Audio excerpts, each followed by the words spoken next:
Welcome back to Aspects of Mourn, a prequel series. This is going to be Sunrise Jubilee by Michael Manders, aka Geekanomicon, a la me.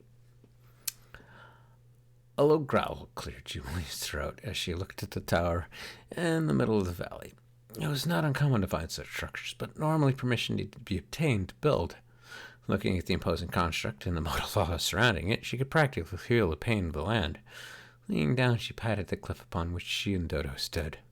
Her rabbit, Frith, was also about somewhere, but she never worried about him. "We're gonna get this land wrecker out of this neighborhood quick," she said to Dodo as the flamingo squawked in the direction of the tower. "We just need a bit of help from our dear friends."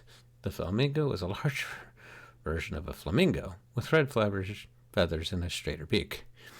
Dodo had bonded with her when she graduated from apprentice geocaller to full-fledged heroic. The bird functioned as her companion, as well as a ride when speed was of the essence. She sat down, crossing her legs to prepare for the work ahead. A gray bunny-eared hood rested atop her long braided white hair. Red ribbons crisscrossed her ponytail down her back. Her red eyes focused on the tower as she stretched out to the land seeking help. There were two types of help that might arrive. The most common were golems created by the land. These beings functioned as avatars for the location they were called from. The cliff rumbled beneath her, meaning that a few of the usually blocky beings were en route. "If you're hoping to take apart the tower," a soft voice said to her right, "it might be wise to be a bit tactful. The being that built the tower is an anathema wizard." Sunrise smiled as she turned to find a slender girl with red petals for hair and thorns for fingers.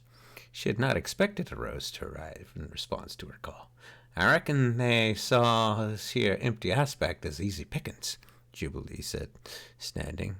She noted the four rock golems were rolling towards them. They would follow directions, but would leave it to her to decide what actions needed to occur. "Name's Sunrise Jubilee," she continued. "Thanks for coming. By chance you willing to lend us more than advice? Never seen a rose in action."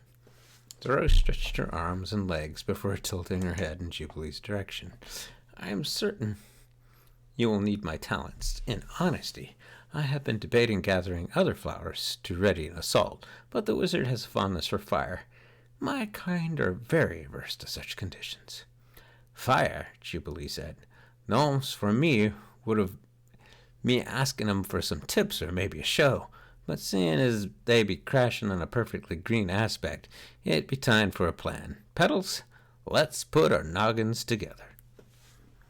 I'll see you guys next time for episode 2 of Sunrise Jubilee, and thank you for listening.